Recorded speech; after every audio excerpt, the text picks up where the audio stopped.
On April 5, 1933, the United States government made it illegal for American citizens to own gold.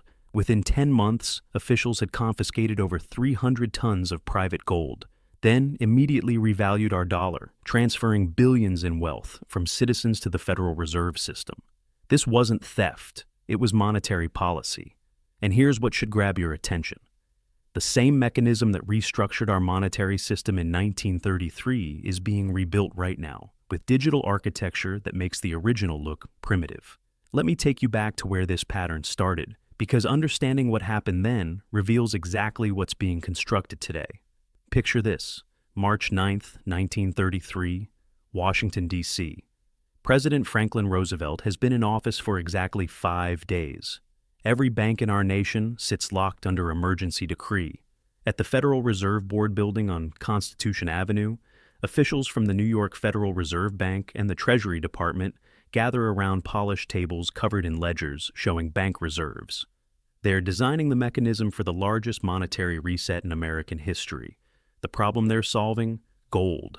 Specifically, American citizens holding $4.2 billion in gold coins and certificates, while the money supply is strangling our economy. The Federal Reserve, created just 20 years earlier in 1913, can't expand credit because every dollar requires gold backing under the Gold Standard Act of 1900. What they designed that week would reshape the relationship between American citizens, money, and the state forever. Executive Order 6102, signed April 5, 1933, required all persons to deliver gold coin, gold bullion, and gold certificates to the Federal Reserve by May 1, 1933. You had 26 days to comply. The order mandated sale at the official price, $20.67 per troy ounce. If you failed to comply, $10,000 fines, that's $230,000 in today's dollars, or 10 years in federal prison. Think about what your grandparents faced that spring. A knock on the door, a government notice requiring you to surrender gold your family might have saved for generations. In exchange, you received paper Federal Reserve notes, essentially trading gold for government IOUs backed by nothing except the institution demanding your gold in the first place. The Federal Reserve Bank of New York processed 3,605 tons of gold between April and December 1933. That's roughly 116 million troy ounces flowing from American citizens into federal vaults. According to Federal Reserve records, the transfer represented the largest peacetime wealth confiscation in our nation's history to that point.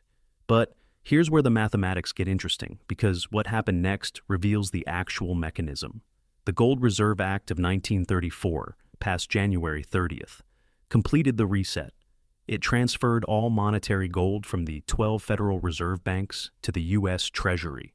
Section 12 of that act did something remarkable. It revalued gold from $20.67 to $35 per ounce, a 69% increase overnight. This wasn't a market movement. Congress simply declared gold worth more in dollar terms. Let me put this in perspective.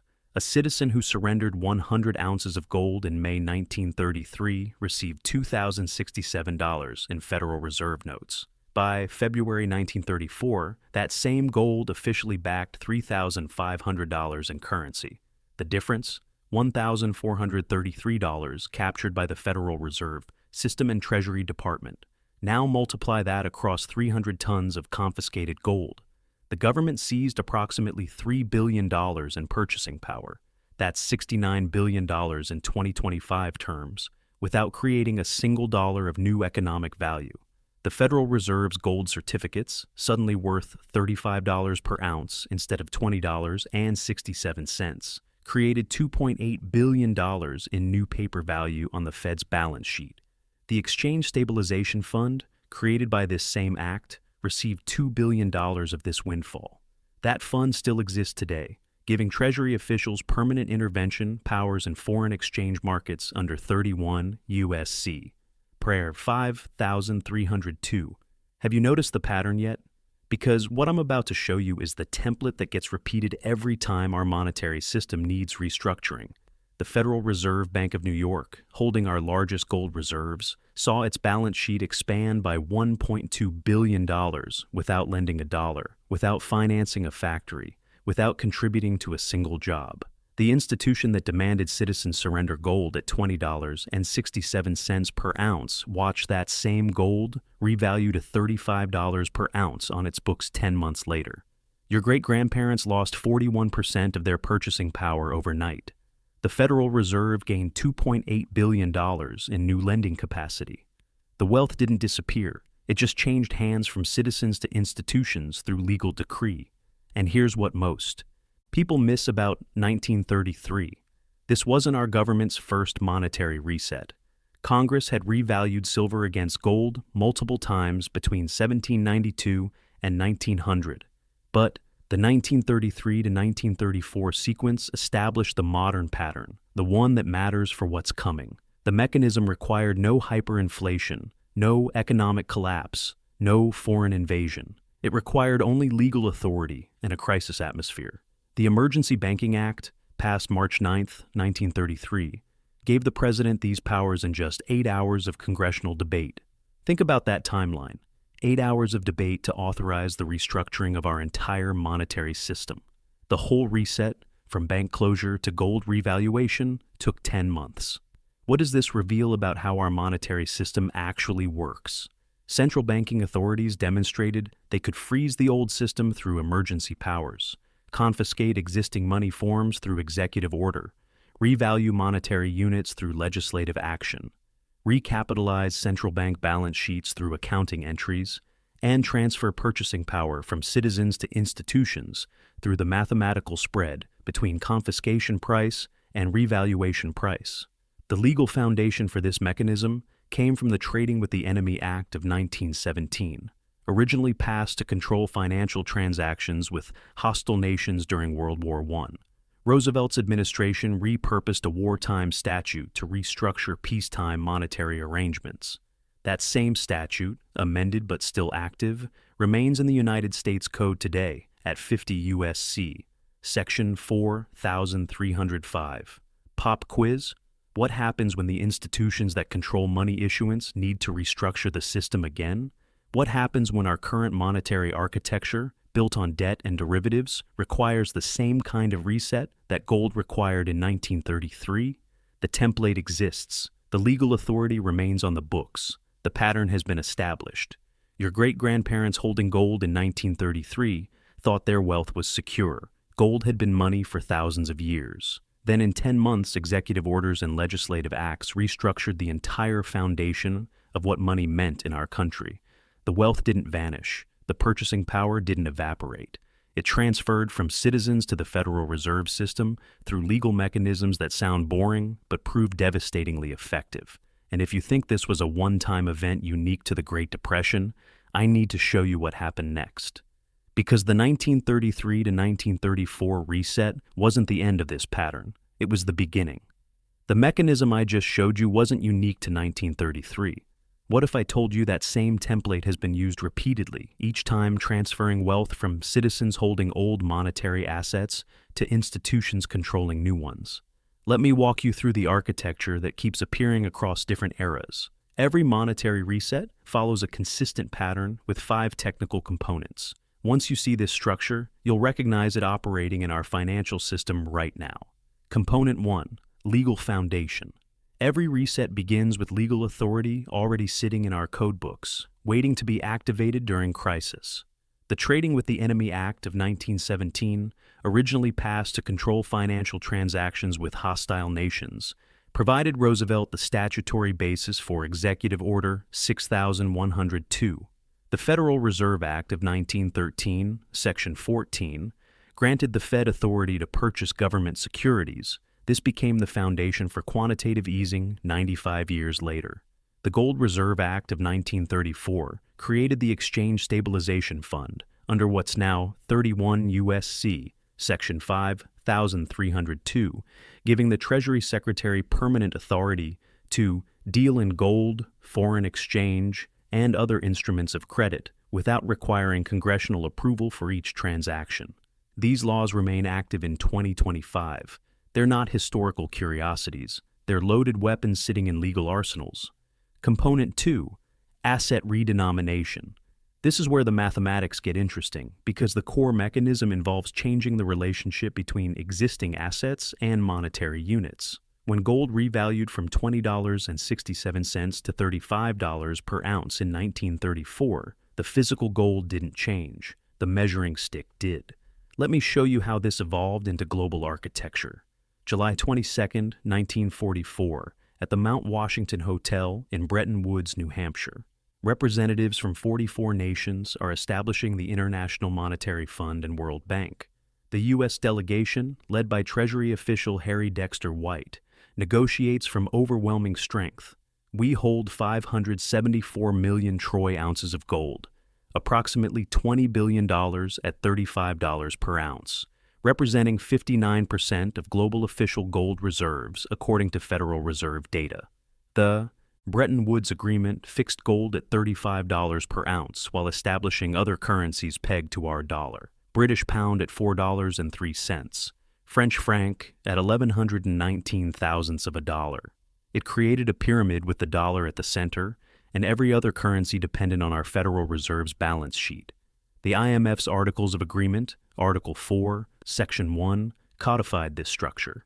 Think about what this meant for the rest of the world. Every Deutschmark in West Germany, every yen in Japan, every lira in Italy, their value now depended on our dollar maintaining its gold convertibility. The Federal Reserve Bank of New York became the primary clearing bank for international transactions. This system worked brilliantly until it didn't. Component 3, unilateral revaluation. This is where one nation holding reserve currency status can restructure global monetary arrangements through executive decision. August 15, 1971, Camp David.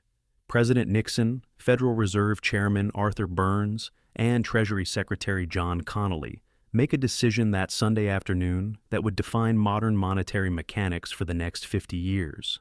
That evening, Nixon appears on television and announces the dollar will no longer convert to gold at $35 per ounce. The gold window closes. Here's the mathematics that forced this decision. Foreign central banks held approximately $50 billion in dollar reserves, supposedly backed by Fort Knox gold. At $35 per ounce, this represented a claim on 1.43 billion ounces of gold. The Federal Reserve's actual gold holdings in August 1971, 276 million ounces, worth $9.7 billion. We had created $40 billion more in dollar liabilities than our gold assets could possibly support. The Vietnam War, Great Society programs, expanding global dollar use, all created dollars that theoretically converted to gold we didn't have. The Smithsonian Agreement of December 18, 1971, attempted to save the system by revaluing gold to $38 per ounce, then $42.22 per ounce by February 1973 under the Par Value Modification Act. But the math was already broken. By March 1973, the system collapsed entirely into floating exchange rates. Now, watch what happened to the wealth distribution. Foreign central banks holding dollar reserves watched their gold convertibility option vanish overnight. The Bank for International Settlements reported that international dollar reserves, if theoretically converted at the new rates, would now claim progressively less gold, first 1.32 billion ounces, then 1.18 billion ounces. The Federal Reserve's gold position improved by 300 million ounces worth of liabilities, $12.6 billion, without surrendering a single gold bar. The Treasury's Exchange Stabilization Fund recorded a $1.4 billion profit from official gold revaluation added to the fund's balance sheet in fiscal year 1972, according to Treasury Department records. Have you noticed what just happened? Our government restructured the global monetary system, eliminated the gold constraint on dollar creation, and captured billions in value, all through weekend meetings at Camp David and executive announcements. No congressional declaration of war, no constitutional amendment, no public referendum. The Federal Reserve gained unlimited ability to create dollars without gold constraint. Every dollar held by foreign governments and citizens suddenly backed by nothing except the Federal Reserve's promise and our military's ability to enforce dollar acceptance for oil transactions. This brings us to Component 4. Coordinated intervention. Sometimes monetary resets require international cooperation to redistribute currency values. September 22, 1985.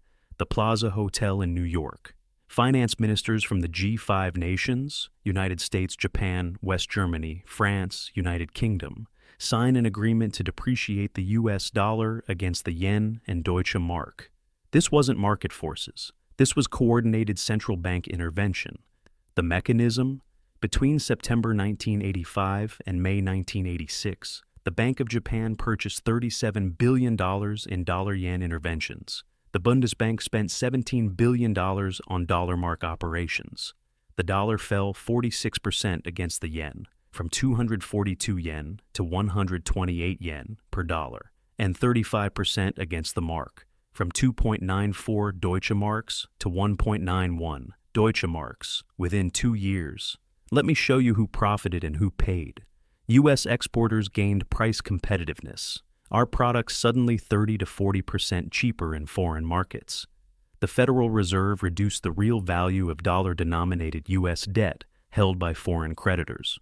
We owed approximately $300 billion in Treasury securities to foreign holders. That debt just became 30 to 40% cheaper in yen and mark terms.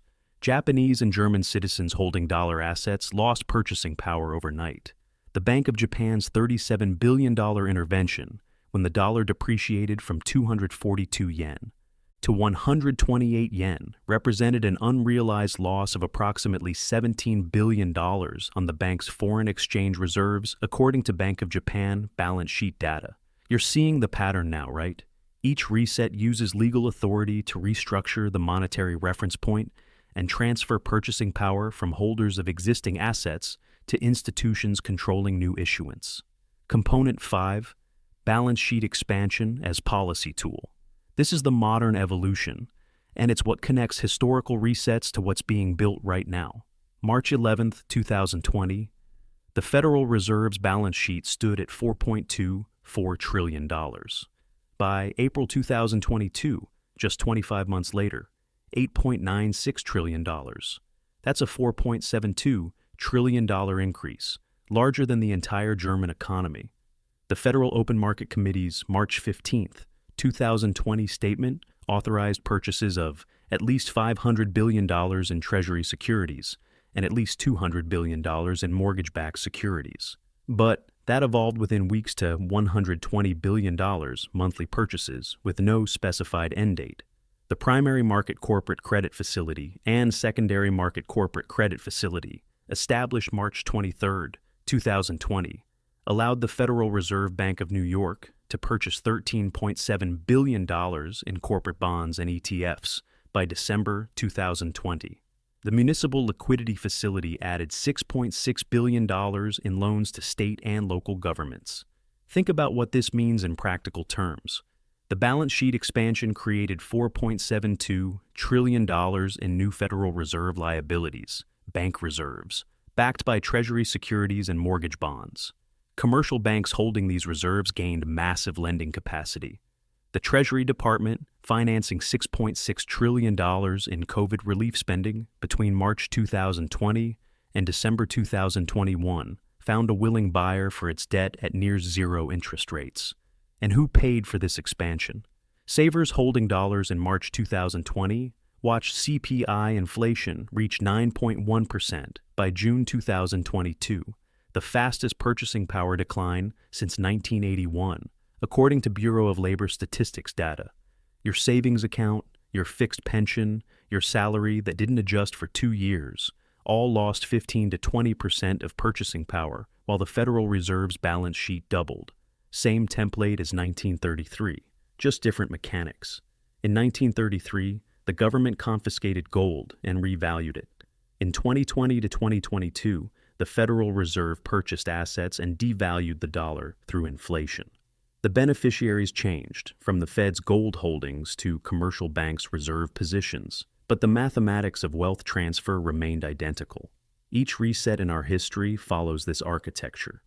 Use legal authority that already exists, restructure the monetary reference point through executive or central bank action, recapitalize banking institutions through accounting changes, and transfer purchasing power from citizens holding cash and fixed income to institutions positioned in the new system. The beneficiaries consistently include those holding positions in central banking institutions or assets that appreciate in the new system. The losers consistently include those holding cash, fixed deposits, bonds, or any asset denominated in the devalued unit. In 1933, citizens holding gold lost to the Federal Reserve's revalued balance sheet. In 1971, foreign governments holding dollars lost to the Federal Reserve's unlimited issuance capacity. In 1985, Japanese savers holding dollars lost to coordinated currency intervention.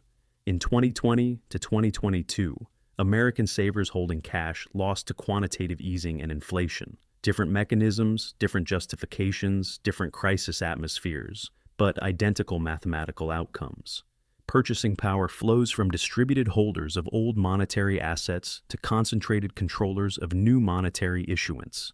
And now, in 2025, the infrastructure for the next reset is being constructed. But this time, the technology enables something the architects of 1933 could never have imagined: a monetary system where every transaction is recorded, every dollar can be programmed, and negative interest rates can be applied directly to your savings without requiring physical confiscation of anything. Let me show you exactly what's being built while everyone's distracted by stock market noise and political theater. As of 2024, according to the Atlantic Council's CBDC tracker, 108 countries representing 95% of global GDP are exploring central bank digital currencies. That's not a coincidence. That's coordinated infrastructure development for the next monetary reset. And the architecture being constructed right now makes the 1933 gold confiscation look like amateur hour. Let me start with what happened during COVID, because it reveals exactly why central banks need this new system. March 2020 exposed a critical limitation in our current monetary architecture. The Federal Reserve can create trillions in bank reserves, but it cannot put money directly into citizens' hands. It needs commercial banks as intermediaries, Congress to authorize fiscal spending, the IRS to process payments. The entire system is slow, inefficient, and leaves billions in emergency stimulus sitting in bank accounts rather than circulating through the economy. The COVID response demonstrated both the power and the limitations of balance sheet expansion. The Federal Reserve created $4.72 trillion in new reserves in 25 months, but consumer spending didn't recover until Treasury Department stimulus checks reached households months later. According to Federal Reserve economists' analysis, roughly $2.3 trillion in excess savings accumulated in bank accounts during 2020 to 2021 because people received money they couldn't spend due to lockdowns. Central banks watch this inefficiency and recognize the solution. Eliminate the intermediaries. Create digital currency that deposits directly into citizen accounts, that can be programmed to expire if not spent, that generates perfect transaction data for monetary policy adjustments. The Bank for International Settlements, headquartered in Basel, Switzerland, established the Innovation Hub in 2019, specifically to explore CBDC technology. This is the central bank for central banks, and it's coordinating global digital currency development. Project Dunbar, conducted between November 2021 and March 2022, with the Reserve Bank of Australia, Bank Negara Malaysia, Monetary Authority of Singapore, and South African Reserve Bank, tested a multi-CBDC platform for cross-border transactions. The prototype processed international payments in seconds rather than the 2 to 3 days required for traditional SWIFT transfers. Think about what this means. The infrastructure that currently gives our dollar dominance in international trade, correspondent banking relationships, SWIFT messaging, settlement delays that require dollar liquidity, all becomes obsolete. The Federal Reserve Bank of Boston partnered with MIT's Digital Currency Initiative in August 2020 to develop Project Hamilton, researching CBDC technical requirements. Their published research in February 2022 demonstrated a system capable of processing 1.7 million transactions per second. For comparison, Visa handles about 65,000 transactions per second at peak capacity. The Federal Reserve Board's January 2022 discussion paper, Money and Payments, the US dollar in the age of digital transformation, outline potential CBDC features without committing to issuance. But here's what should grab your attention. They're building the infrastructure anyway. July 20th, 2023, the Federal Reserve launched FedNow service, enabling instant payment settlement between banks 24 hours a day, 7 days a week, 365 days a year. By December 2024, 900 financial institutions had enrolled, according to Federal Reserve data. FedNow isn't a CBDC. It's marketed as an upgrade to our payment system. But technically, it's the architecture on which a digital dollar would operate. It's the equivalent of installing electrical wiring throughout a house before introducing the appliance that will plug into it. You want to see what this looks like in practice? Let me show you the working model. China's digital yuan, the ECNY, began pilot programs in Shenzhen, Suzhou, Chengdu, and Xiong'an in April 2020. By October 2023, according to People's Bank of China reports, cumulative ECNY transactions reached 1.8 trillion yuan, that's $249 billion, across 950 million transactions. But the transaction volume isn't what matters. The features are what reveal the possibilities. Programmable currency. During COVID stimulus distribution, the Chinese government issued digital yuan that expired, if not spent by specific dates. You couldn't save it. You couldn't invest it. You had to spend it on consumption within the program timeframe, or the money disappeared from your account. According to research from the Federal Reserve Bank of New York, this feature increased consumer spending by 30 to 40% compared to traditional stimulus because people couldn't hoard the money. Transaction tracking. Every ECNY movement is recorded on People's Bank of China ledgers. Every purchase, every transfer, every transaction creates a data point. The government knows what you buy, when you buy it, where you buy it, and who you're transacting with. Cash transactions are anonymous. Digital currency transactions are surveillance, direct distribution. The government deposits stimulus directly to citizen wallets, bypassing commercial banks entirely. No congressional appropriation delays, no check processing, no bank account requirements.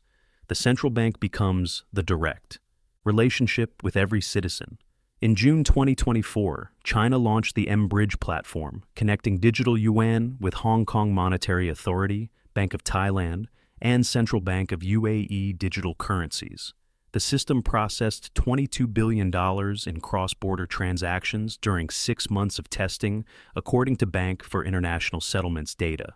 The architecture eliminates correspondent banking relationships that currently enable US dollar dominance in international trade. Have you noticed what this means for our monetary system? Because if you're holding dollars when this transition occurs, you need to understand exactly who wins and who loses. Winners.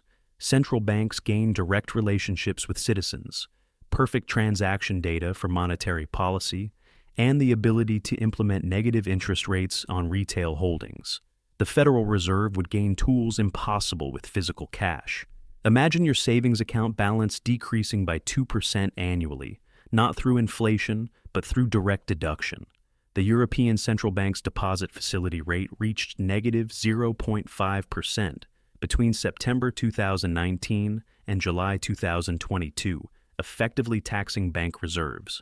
Retail CBDCs could tax your savings directly, the 1933 playbook, but digital and continuous rather than one time. Treasury departments win through lower borrowing costs via direct monetization, ability to distribute fiscal policy without commercial bank intermediaries, and reduce transaction costs.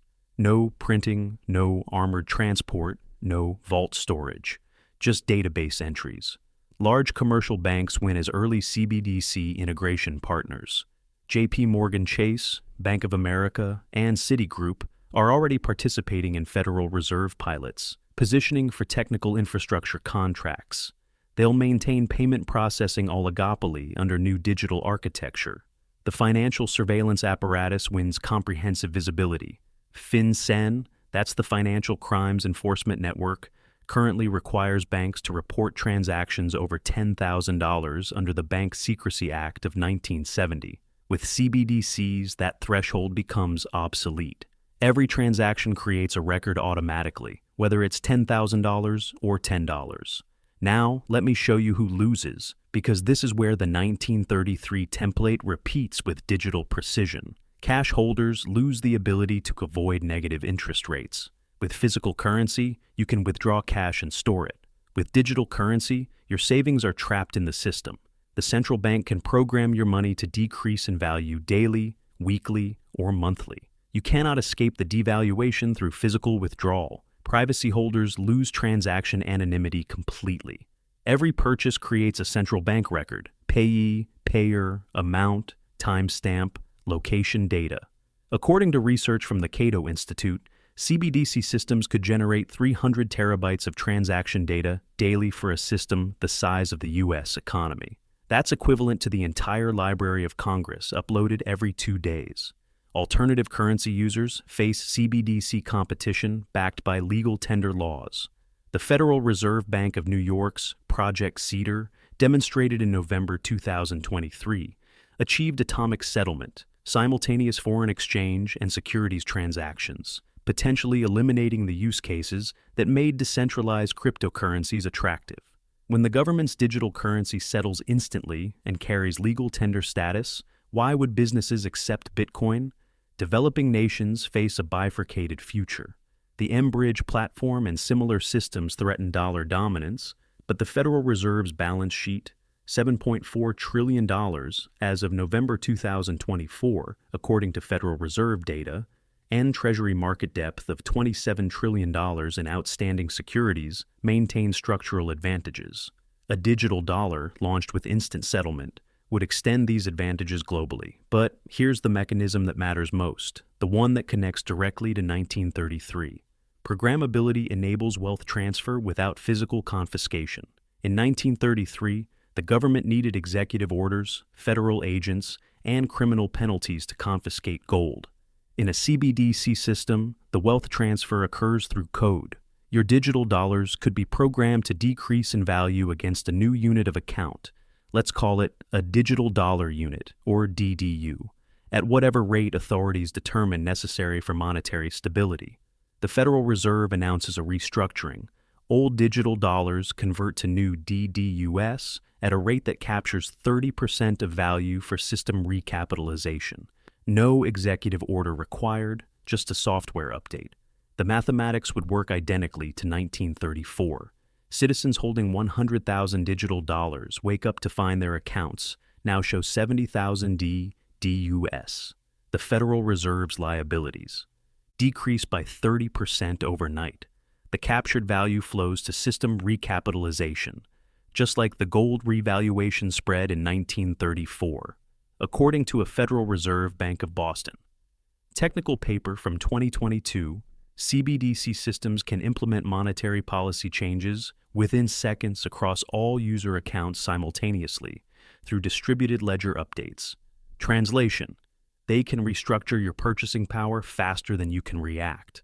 What would trigger such a reset? The same factors that triggered 1933. Debt levels that cannot be serviced under current monetary arrangements. U.S. federal debt stands at $36 trillion as of November 2024. Debt to GDP ratio, 124%. Net interest payments on federal debt in fiscal year 2024, $892 billion, according to Treasury Department data. That's more than we spend on defense. When debt service costs exceed the government's ability to collect taxes or issue new debt at sustainable rates, monetary authorities face a choice: traditional default or monetary restructuring. History shows they choose restructuring every time. It's politically palatable, legally defensible, and mathematically effective. The CBDC infrastructure provides the technical mechanism for this restructuring. The legal authority exists in the Federal Reserve Act, the Trading with the Enemy Act, and the Exchange Stabilization Fund statutes. The crisis atmosphere will emerge from whatever shock hits the system next: financial crisis, geopolitical event, pandemic, cyber attack. The specific trigger doesn't matter. The response mechanism is already built. Let me bring this full circle to April 5th, 1933, because the parallel is exact. On that day, the U.S. government made it illegal to own gold, confiscated billions in private wealth, and restructured our monetary system. Citizens who complied lost 41% of purchasing power when gold revalued. The Federal Reserve gained $2.8 billion in balance sheet capacity. In 2025, 108 countries representing 95% of global GDP are building digital currency infrastructure that makes it technically possible to implement negative rates, expiring money, programmable restrictions, and transaction-level control. The system isn't hypothetical. China's processing $249 billion in transactions. The Federal Reserve's testing platforms that handle 1.7 million transactions per second. The Bank for International Settlements is coordinating cross-border integration. The mechanism hasn't changed since 1933. Only the technology executing it has evolved. Use crisis to justify emergency powers, restructure the monetary system, recapitalize central banking institutions, and transfer purchasing power from citizens to institutions through the mathematical spread between old unit values and new unit values. Your great-grandparents holding gold in 1933 thought their wealth was secure until executive orders restructured what money meant. In 2025, you're holding digital dollars thinking your wealth is secure. But the same institutions that restructured the gold standard are building the architecture for the next reset. The Federal Reserve's 1934 balance sheet expansion wasn't theft. The coming digital transition won't be either. It will be monetary policy, just as it was in 1933, just as it was in 1971, just as it was in 2020. Same template, new technology, identical mathematics. The difference this time, the reset can happen at the speed of software rather than the speed of physical gold confiscation. When the next restructuring occurs, and the debt mathematics suggest it must, the institutions controlling the new digital system will capture the value that holders of old system dollars lose. The infrastructure is being installed right now. The legal authority sits waiting in federal statutes. The crisis trigger will emerge when debt service costs or systemic instability demand monetary restructuring. History doesn't repeat, but the mathematics of monetary resets remain constant. Purchasing power flows from distributed holders of old money to concentrated controllers of new money.